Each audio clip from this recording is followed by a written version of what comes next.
아멘. 보신 분들 많죠.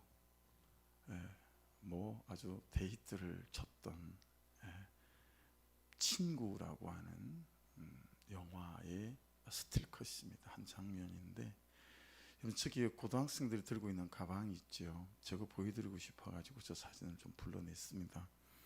저는 초등학교 4학년, 5학년, 6학년 3년간 저 가방을 들고 다녔습니다.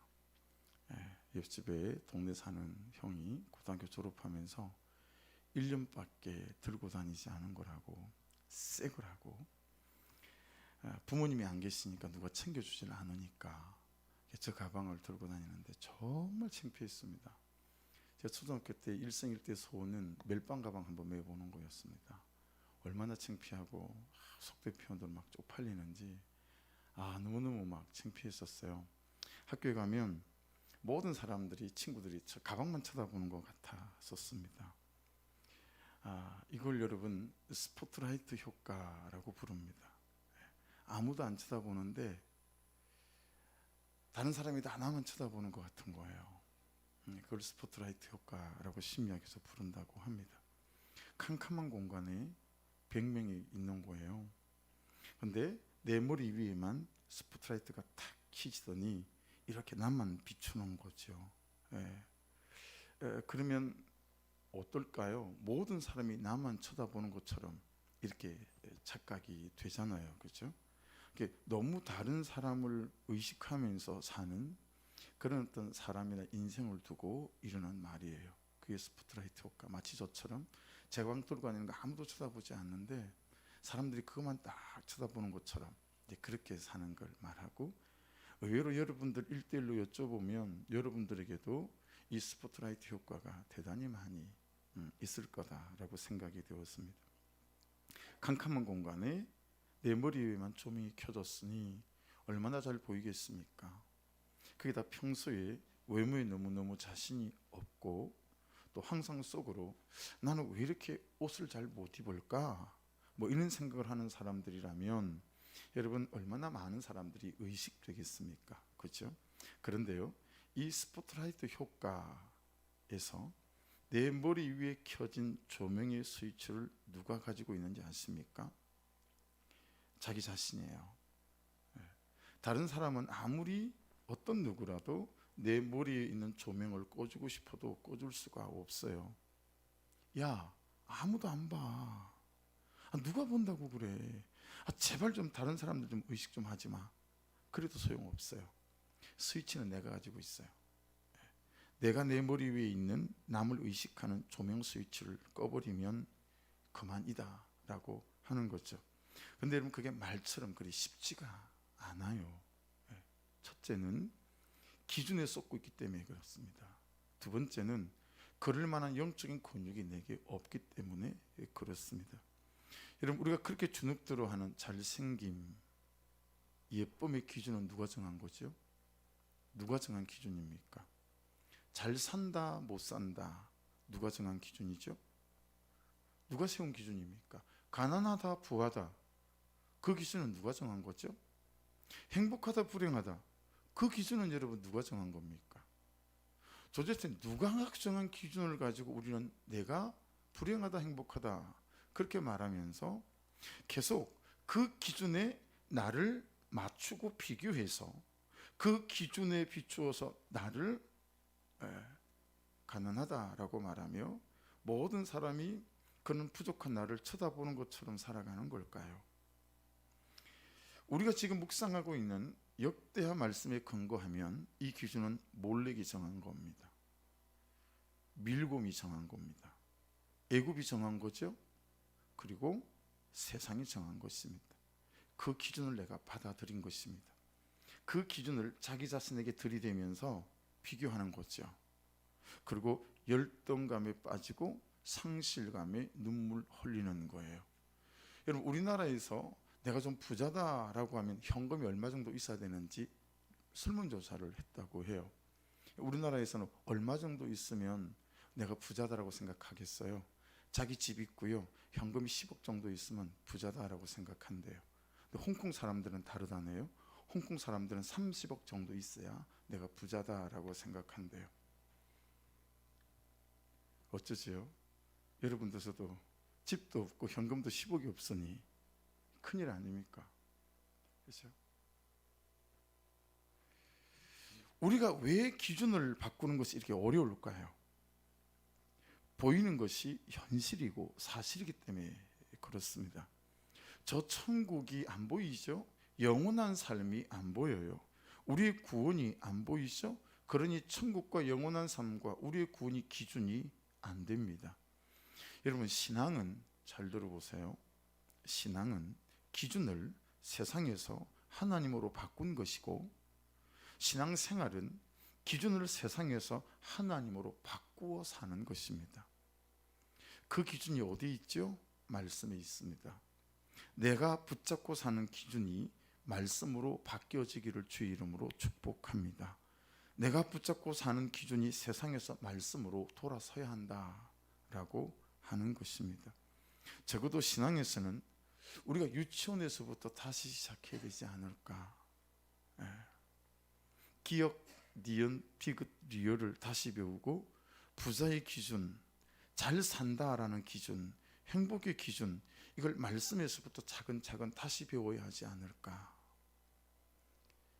몰렉이 정한 기준, 밀곰이 정한 기준, 애굽이 정한 기준, 그리고 세상이 정한 기준을 붙잡고 살아가니 여러분, 세상을 의식하는 건 당연하죠. 안 그렇습니까? 아니, 세상이 기준인데 어떻게 세상을 의식하지 않겠어요? 사람이 기준인데 어떻게 사람을 의식하지 않겠냐고요. 내가 그 기준에 붙들려 살아가고 있는데 말입니다. 그 세상이 말하는 기준에 맞춰서 나는 불행해, 당연한 거예요. 나는 못났어, 당연하죠. 그게 내 기준인데요. 여러분, 잘 내 삶을 떠들어 봐야 합니다. 내가 정말 어떤 기준을 붙잡고 사는 사람인가 라고 하는 것 말입니다. 그들이 가진 부와 성공, 돈과 출세를 의식하는 것은 당연할 수밖에 없다라고 하는 것입니다. 이 솔로몬의 아들, 오늘 우리가 본문에 읽었던 르호보암도 그랬습니다. 다시 이 말씀을 보면 우리가 읽었던 역대하 10장 14절에 그 말을 르호보암이 왜 했냐면, 아버지 솔로몬이 죽고 나니까 여로보암을 앞장세고 이스라엘 백성들이 찾아와서 이 질문을 했어요. 왕의 아버지께서 우리에게 멍에를 무겁게 하였으나 왕은 이제 왕의 아버지께서 우리에게 시킨 고역과 매운 무거운 멍에를 가볍게 하소서. 그리하시면 우리가 왕을 섬기겠나이다. 여러분, 우리가 아는 것처럼 솔로몬은 중반 이후에 하나님이 축복 주시고 난 뒤에 그 많은 것들이 다 자기 힘으로 된 것처럼 타락해 가기 시작했죠. 수많은 여인들을 통해서 은금을 발에 깔고 다녔죠. 그런데 그만큼 백성들의 삶을 잘 살핀 것 같지는 않아요. 어쩔 수 없죠. 하나님을 떠나 사는 삶의 결론이죠. 해서 세금이 많았어요. 너무 많은 성들을 지어야 되니까. 그리고 그러다 보니 분명히 성경에는 백성들은 노역을 시키지 않고 감독관을 시켰다고 말하지만 뭐 그게 일반적으로 똑같았겠습니까? 그게 너무 노역도 있는 거죠. 너무 삶이 고단하고 힘든 거예요. 그래서 솔로몬이 죽자마자 요때다 싶어서 이 솔로몬의 야당이었던 애굽의 시상왕이 받아줘서 망명해 있던 여로보암을 얼른 불러들이죠. 그리고 여로보암을 앞장 세워서 이스라엘 모든 지파가 르호보암에게 나아가는 거 아니겠어요? 그리고 물었어요. 우리 세금 계속 이렇게 많이 내게 할 겁니까? 우리 계속 이렇게 성지는 데 동원할 겁니까? 그렇게 물은 거죠. 여기에 대한 대답을 우리가 14절에 읽었던 거예요. 야, 내 아버지는 세금으로 너희를 무겁게 했는데 나는 더 무겁게 할 거다. 누구의 의견이죠? 아버지와 함께 한 세대를 통치했던 원로 대신들의 고견이 아니고 자기와 함께 아직 정치도 인생의 연륜도 부족한 젊은 신하들이 말하는 의견을 따랐죠. 내 아버지가 가죽 채찍으로 너희를 치셨다면 나는 정갈 채찍으로 너희를 칠 거다. 아무 소리 하지 말고 세금 내라는 대로 내고 시키는 대로 해. 그런 거 아니겠어요? 이것이 북이스라엘의 10지파로 여로보암과 독립하게 만드는 그런 결정적인 계기가 되어지죠. 여러분, 르호보암이 왜 원로 대신들의 고견을 따르지 않고 젊은 신하들의 의견을 따랐겠습니까? 이 결정적인 순간에 르호보암에게 하나님이 없었어요. 하나님을 의식하지 않는 거예요. 여러분, 우리의 삶의 결정적인 순간, 아니 삶의 일상적인 생활 안에서 내가 하나님을 잘 의식하고 있는가 잘 한번 돌아보셔야 합니다. 아버지 솔로몬 왕 때는 가만히 있더니 내가 왕이 되자 말자 이것들 봐라, 초장에 제대로 손을 봐야 되겠다. 그래서 여러분, 사실은 원로 대신들의 말이 자기 마음에 합하지 않았어요. 아마 젊은 신하들이 자기 마음의 감정에 맞는 말을 대답을 해주지 않았다면 그 대답을 들을 때까지 여러 사람들에게 묻고 자기 마음에 합한 걸 선택을 했을 거라고 봅니다. 백성들에게 휘둘리는 왕이라는 이 세상의 시선과 사람들의 시선과 자기 자존심의 시선만 르호보암이 의식한 거죠.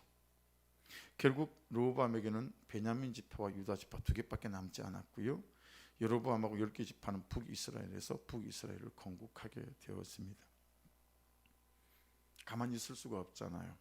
그래서 우리가 두 번째로 읽었던 오늘 본문 다시 보십시오.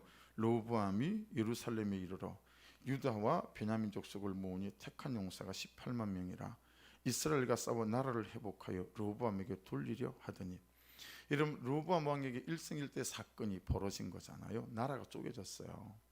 근데 르호보암은 군대부터 모으는 거예요. 이때도 하나님을 의식하지 않아요. 군대부터 모아요. 10지파를 무력으로 진압할 생각을 한 겁니다. 왜냐하면 아직 거기서는 나라의 기초도 안 닦여 있고 어수선하니까요. 하지만 이미 자기는 군사를 갖고 있지 않겠어요? 18만 명의 군사를 모아서 밀어붙이면 저거 오합지졸이겠다 싶은 생각이 들었던 거죠. 여러분, 여로보암과 10개 지파는 반역을 한 거죠. 나라가 쪼개진 거죠. 반란군을 진압하는 것은 왕으로 살 수 있는 지극히 당연하고 마땅한 일입니다. 하지만 이 순간에도 르호보암에게는 하나님이 없어요. 하나님을 의식하지도 않고 하나님을 의지하지도 않습니다. 자, 잘 보시겠어요? 일주일 중에 여러분은 언제 하나님을 의식하십니까? 여러분, 어느 시간에 하나님을 의지하십니까?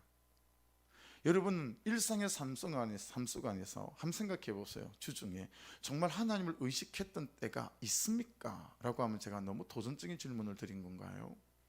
여러분의 어떤 선택과 삶의 순간에 하나님을 의식하시며 식사하시고, 하나님을 의식하시며 차를 타시고, 하나님을 의식하시며 직장생활 가운데 계셨습니까?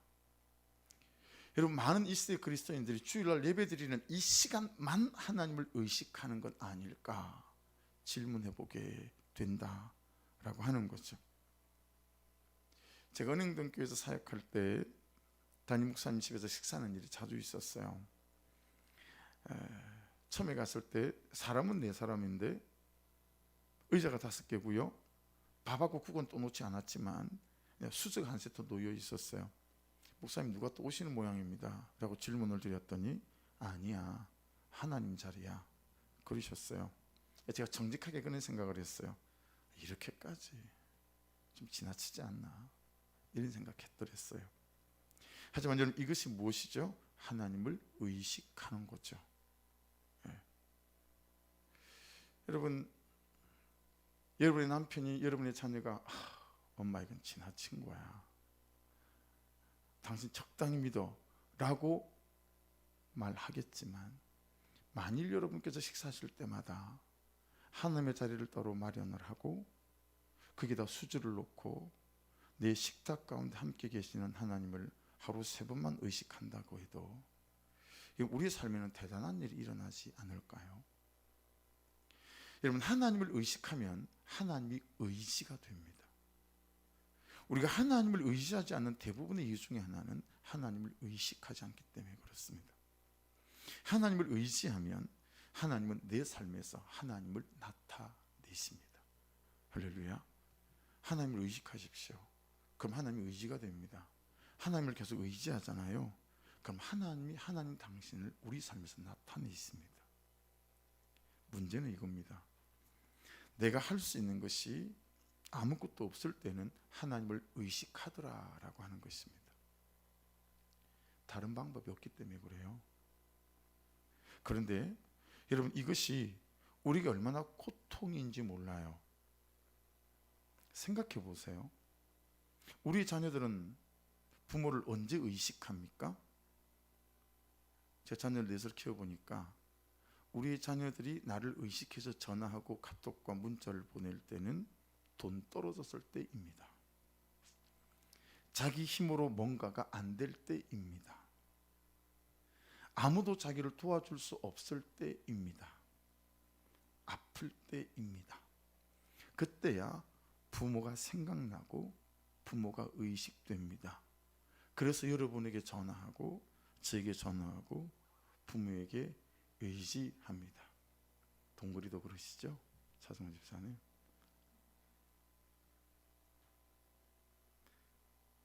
여러분, 하나님이 여러분에게 그렇게 하고 싶으실까요?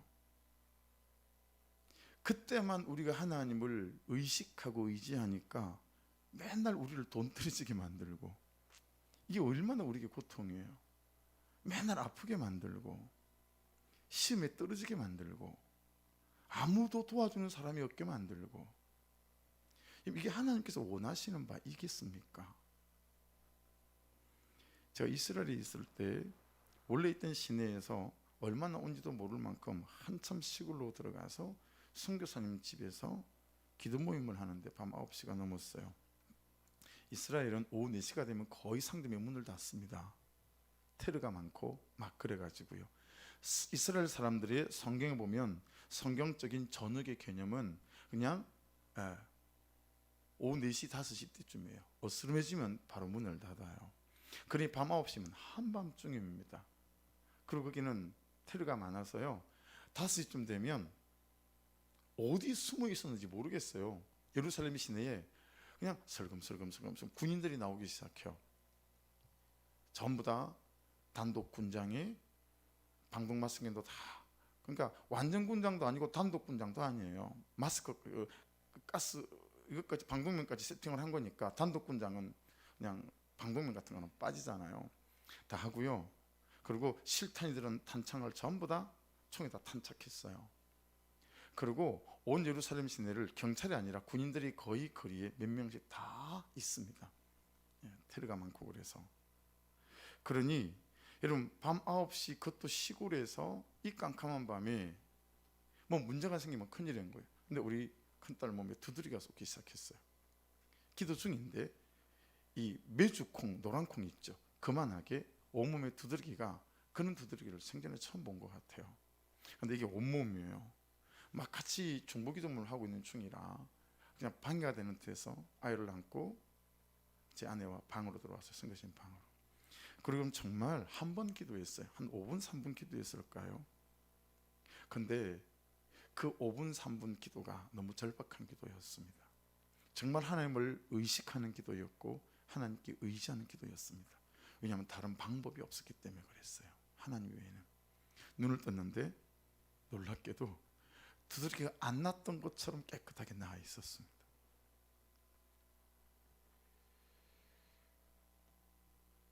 여러분, 하나님을 의식하십니까? 일상의 삶에서 하나님을 의식하는 은혜가 있기를 주의 이름으로 축복합니다. 꼬시레이 해보셨죠? 어른들은 꼬시레이. 우리 시골에서는 이거 굉장히 잘해요. 꼬시레이. 산에 가는 사람은 산에서,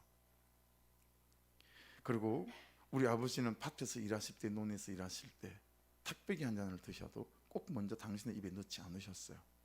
논에다 밭에다가 꼬시레이 그리고 뿌리고 난 연후에, 그리고 아버지 입으로 탁배기를 드셨어요. 여러분, 제가 건축 현장에서 한 10년 살아보니까요, 건축 현장에서도 마찬가지예요.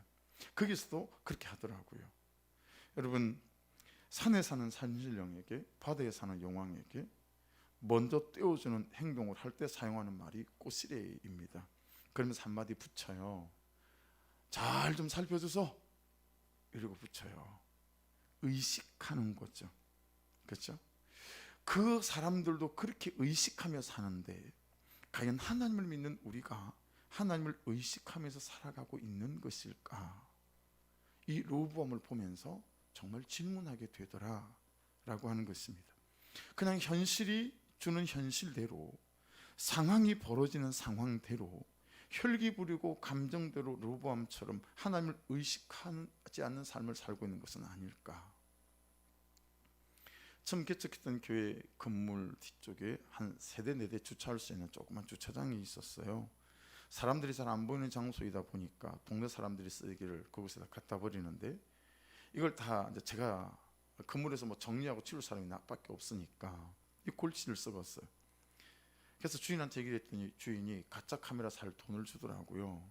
그래서 가짜 카메라를 사서 설치를 하고 크게 CCTV 감시 중이라고 써붙이지 않았겠어요? 아무도 쓰레기를 버리는 사람이 없어요. 누가 본대려는 거죠. 저 카메라를 의식하는 거 아니겠어요? 감히 이리 비교할 수 없겠지만 우리는 우리가 믿는 살아계신 하나님을 CCTV보다도 못하게 의식하며 살아가는 것은 아닐까? 화요일 이 말씀을 묵상을 하고 적용을 어떻게 할까 기도하다가 아침 7시부터 제가 잠자리에 드는 밤 12시까지 매 시간마다 알람을 맞췄어요. 핸드폰은 여러분 40-50개도 알람을 맞출 수 있나 봐요. 제가 알람을 맞춰보니까 시간마다 다 알람이 맞춰지더라고요. 그래서 알람이 울리면 하나님을 의식해 보기로 했어요.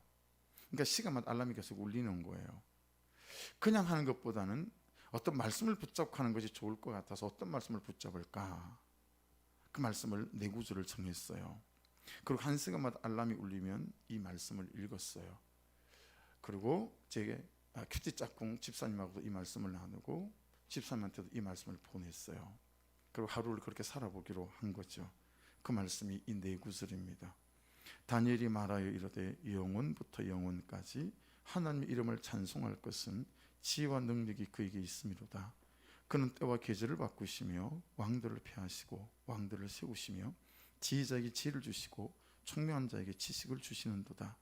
내가 이제 조서를 내리노라. 내 나라 관할 아래에 있는 사람들은 다 다니엘이 하나님 앞에서 떨며 두려워할지니 그는 살아계시는 하나님이시요 영원히 변하지 않으실 이시며 그의 나라는 멸망하지 아니할 것이요 그의 권세는 무궁할 것이며 그는 구원도 하시며 건져내기도 하시며 하늘에서든지 땅에서든지 이적과 기사를 행하시는 이로서 다니엘을 구원하여 사자 입에서 벗어나게 하셨음이라 하였더라. 할렐루야. 여러분, 우리가 하나님을 위해 의식하지 않는 삶에 익숙할까요? 조금씩 마음을 살피고 돌추어 보다가 제가 깨닫게 된 것이 우리에게 하나님이 실제가 아니구나. 우리에게 하나님이 살아계신 하나님이 아니구나. 지금 바로 즉시로 내 삶에 어떤 도움을 줄 수 있는 살아계신 하나님이라고 생각하지 않기에 심지어 내 아들도 내 딸도 나에게 전화를 걸어서 아빠 2만 원만요 라고 말하는데 나는 살아계신 하나님이 아닌 거예요. 그러다 보니까 내가 하나님에게 손을 벌리지 않아요. 의식하지 않는 거예요. 그냥 현실이 주어지는 대로 나아가 할 수 있는 방법과 내가 도움을 요청할 수 있는 그 사람들밖에 생각을 하지 않는 것 아닐까. 여러분, 이게 정직하게 우리의 고백이지 않을까요? 하나님이 내 마음을 고치고 그리고 내 삶을 고치고 내 현실을 고치신 분이라고 믿으시 않는 것이겠구나, 이렇게 깨달아졌습니다. 하루에 보고 은혜가 있는 거예요. 하루를 더 했어요.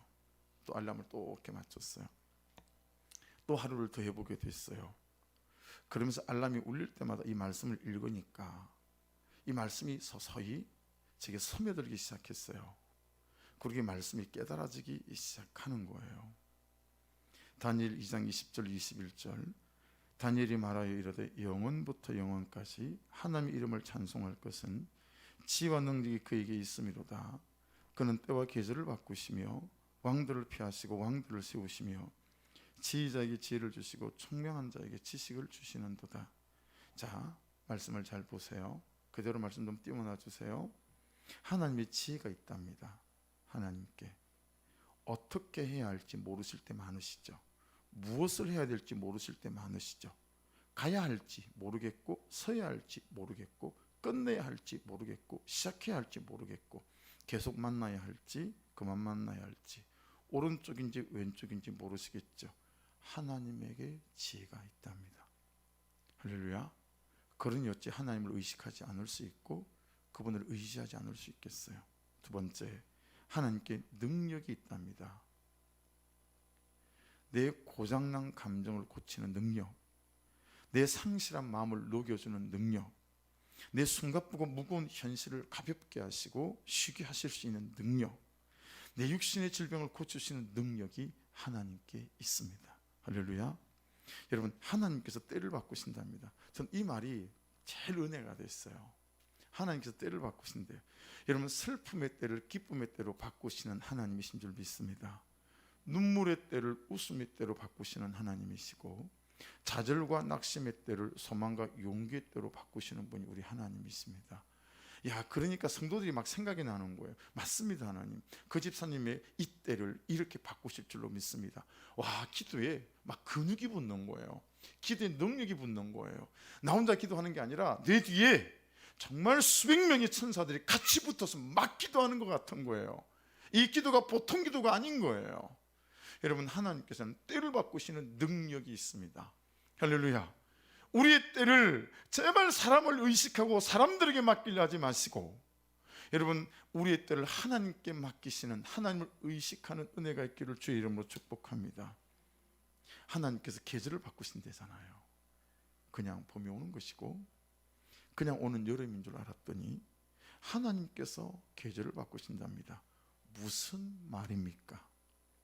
절대로 도무지 나는 알지도 못하고 나는 손댈 수도 없는 그것을 하나님은 아시는 분이시고 해결할 수 있는 능력이 있는 분이시라는 거예요.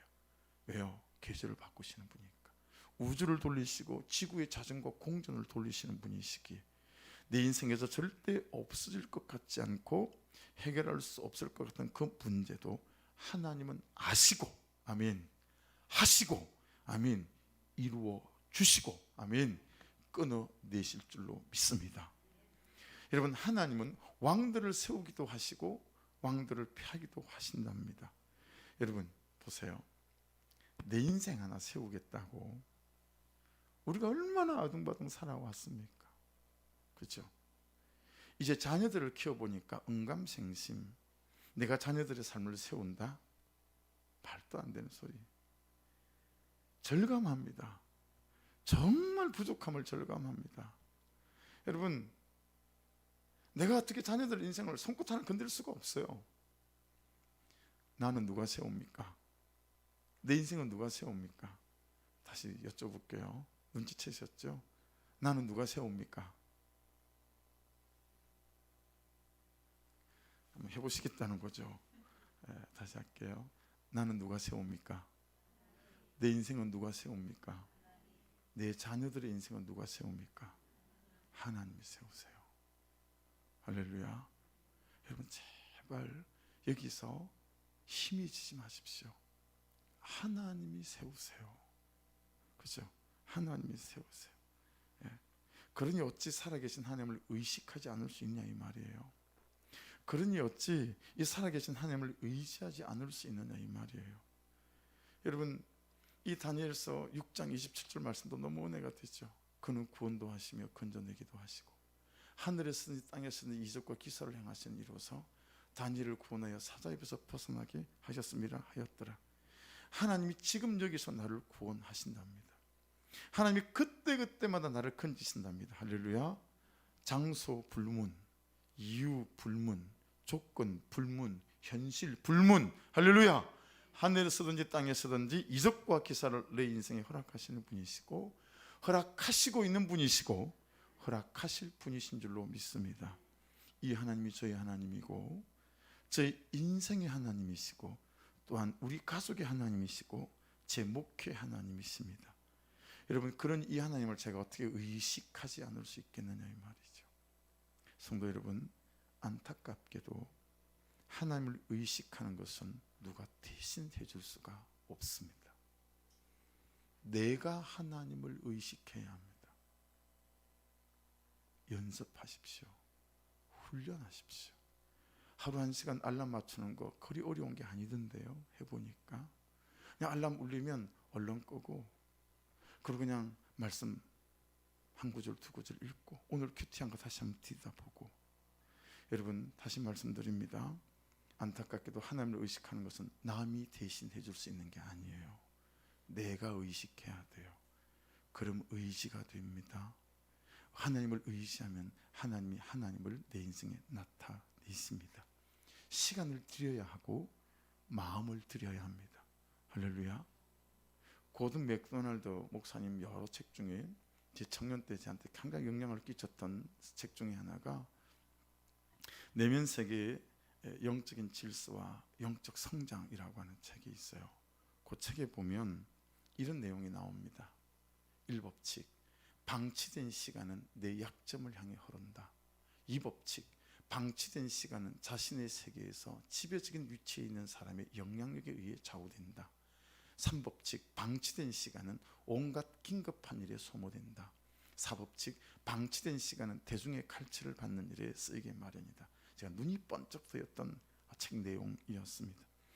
여러분, 방치된 시간과 삶은 내 욕구와 정력이 좋아하는 일을 할 수밖에 없다는 거예요. 방치된 시간과 삶은 현실의 힘을 이길 수 없다는 말이에요. 방치된 시간과 삶은 닥치는 대로 급한 대로 허덕허덕 살아갈 수밖에 없다는 말이에요. 여러분, 방치된 시간과 삶은 사람들이 이 시선, 이 세상의 시선을 의식하는 그 기준을 따라갈 수밖에 없다라는 거예요. 이해되시죠? 그러므로 여러분의 방치된 시간, 그게 큐티를 집어넣어서 하나님을 의식해야 합니다. 그냥 흘러가도록 두고 있는 내 방치된 삶에 기도 시간을 집어넣어야 됩니다. 코로나가 주는 선택만을 하지 않을 수 있는 은혜가 있기를 주의 이름으로 축복합니다. 조심해야 되지만 무서워하지 마십시오. 그것 때문에 예배를 포기하거나 기도를 포기하지 마시기를 부탁합니다. 코로나 속에서도 하나님을 의식하고 하나님을 바라고 하나님을 구하는 예배를 선택해야 될 줄로 믿습니다. 여러분, 여기에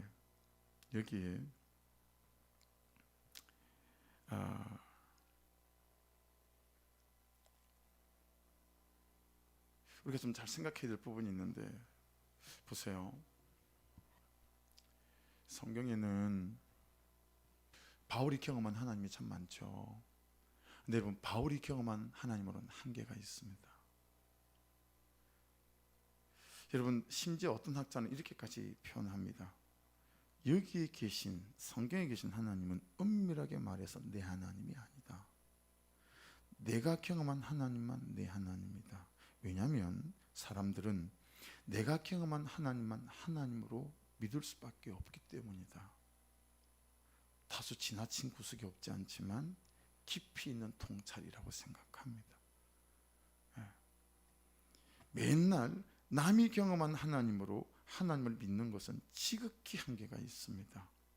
내가 만난 하나님이 있기를 주의 이름으로 축복합니다. 내가 경험한 하나님이 있기를 주의 이름으로 축복합니다.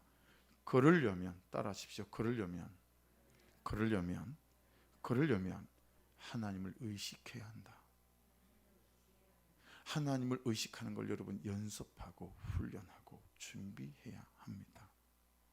시간을 만들고 공간을 만들어서 시간을 구별하고 공간을 구별해서 하나님을 의식하면, 계속 하나님을 구하고 찾고 부르고 맡기고 가고 하다 보면 하나님이 은혜를 주시고 성령을 주시고 믿음을 부어주시는 줄로 믿습니다. 그런 어느 날 하나님이다, 하나님이 하신다 라고 하는 하나님을 인식하는 일들이 생길 줄로 믿습니다. 인식은 한문으로 찾아보니까 알인자와 알식자를 씁니다. 하나님을 드디어 제대로 성경대로 알게 됐다, 믿게 됐다 라고 하는 것입니다. 하나님을 알면, 더 알면, 분명히 알면 믿어지고, 믿어지면 믿지 말라고 해도 믿어지고, 할렐루야. 믿어지면 의지하고, 의지하면 맡기고, 맡기면 하나님이 역사하십니다. 지난 주일 말씀에 비춰본다면 날개를 접는 일들이 생기는 거죠. 말씀대로 말씀을 따라 내 날개를 접으면 그때부터 하나님이 내 날개가 되어주세요. 크고 작은 삶의 모든 영역에서 하나님을 경험할 일이 생길 줄로 믿습니다.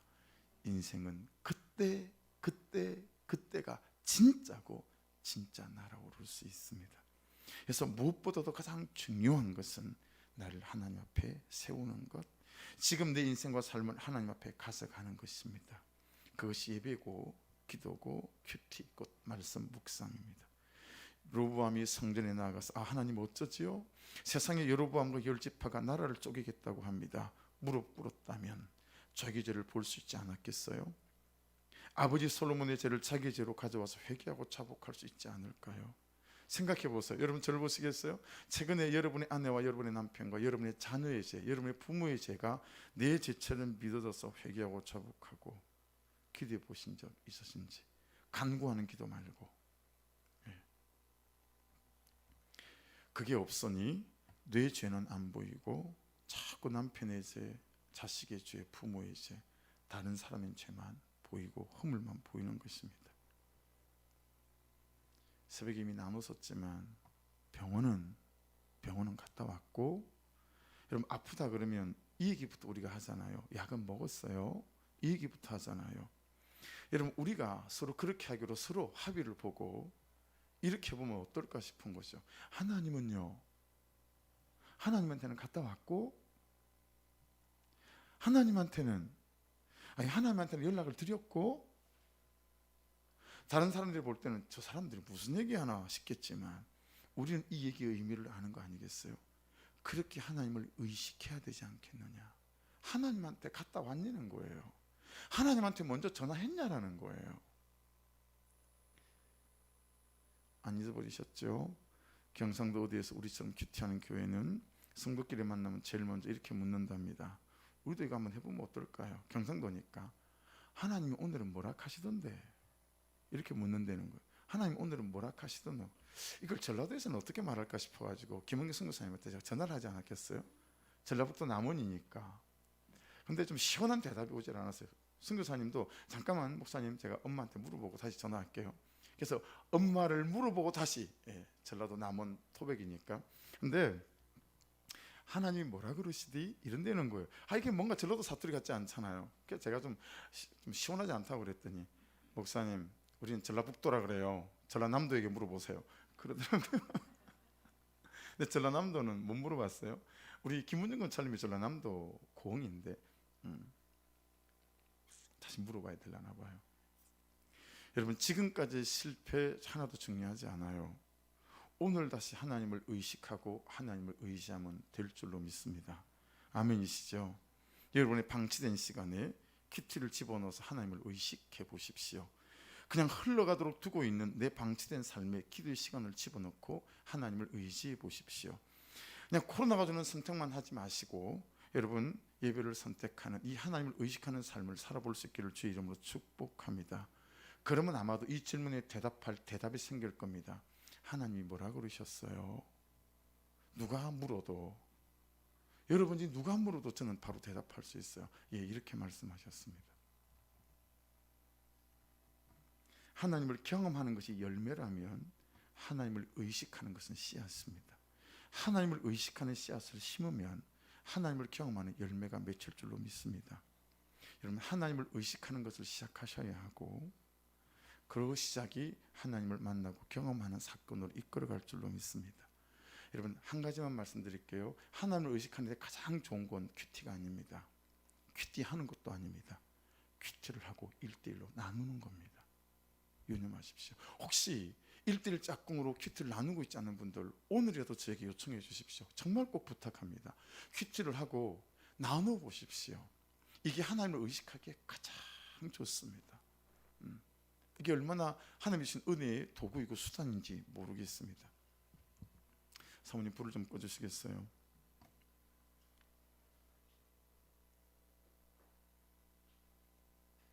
설교를 마치려고요. 집사님 이거 좀 켜주세요. 아닌데 그것도 아니고 켜졌어요. 자, 스포트라이트를 받았습니다. 여러분, 이 스포트라이트가 세상의 기준이라면 여러분과 제가 붙잡고 있는 그 세상의 기준, 부자와 가난, 행복과 불행, 이 세상의 기준이 나를 비춘다면 참 괴로움이죠. 왜냐하면 세상의 기준에 비춰볼 때 내가 참 못났고 못 가졌고 불행하다 생각해 십상이니까요. 근데 여러분, 바꾸어서, 기준을 바꾸어서, 이게 세상의 기준의 스포트라이트가 아니고 하나님의 은혜가 이 스포트라이트를 내가 받고 있는 거라면 완전히 달라지는 거잖아요. 내가 얼마나 귀했으면 그분이 그분의 아들을 보내셔서 그분을 독생자 예수를 죽이시고 나를 살리셨겠는가. 여러분, 여러분을 비추는 이 스포트라이트가 세상의 기준이 되지 않고 하나님의 은혜가 여러분을 비추는 스포트라이트가 될 수 있기를 주의 이름으로 축복합니다. 그 은혜의 빛 아래 살아갈 때 우리는 가장 부자요, 가장 잘된 인생이요, 가장 감격하는 인생으로 살아갈 수 있는 줄로 믿습니다. 하나님을 의식하셔야 됩니다. 연습하시고 훈련하셔야 됩니다. 기도하겠습니다. 같이 한 목소리로 기도하십시다. 오늘 적용 질문은 몇 가지가 있습니다. 내가 쏟고 있거나 붙잡고 사는 기준은 무엇인지 한 3개만 말해보자. 나는 나의 삶의 위기 상에서 어떻게 대처합니까? 하나님을 의식하는 마음으로 나 자신을 돌아보고 회개하는가? 하나님께 먼저 나아가십니까? 아니면 내 생각과 방법과 로보암처럼 경험으로 해결하려고 덤비십니까? 하나님을 경험하는 것이 열매라면 하나님을 의식하는 건 씨앗입니다. 하나님을 의식하고 살아가는 삶을 위해 지금 내가 시작해야 될 것, 연습하고 훈련해야 될 것은 무엇입니까? 입니다. 같이 기도할 때 하나님 은혜를 베풀어 주셔서 그 결정적인 순간에 로보암은 하나님을 의식하지 않으므로 혈기대로 세상의 방식과 세상의 기준대로 그가 대처하고 살았기에 나라가 쪼개어지고 참으로 어려운 지경의 이름을 봅니다. 우리 안에 하나님을 의식함으로, 하나님을 의지하고, 하나님을 의지함으로 하나님이 내 인생에 말마다 나타나시고 일하시는 이 은혜로운 경험 속에 살아가게 하여 주옵소서. 우리 한 목소리를 같이 한번 기도드리겠습니다. 좋으신 아버지 하나님, 은혜와 사랑을 감사합니다. 그냥 삽니다. 그냥 삽니다. 아침에 눈 뜨고 부지런히 밥해서 애들 학교에 보내고 남편 직장에 보내고 후두둑 피곤한 마음 몸 일으켜서 직장에 출근하고 출근하면 이런저런 바쁜 일에 또 하루 종일 정신이 없고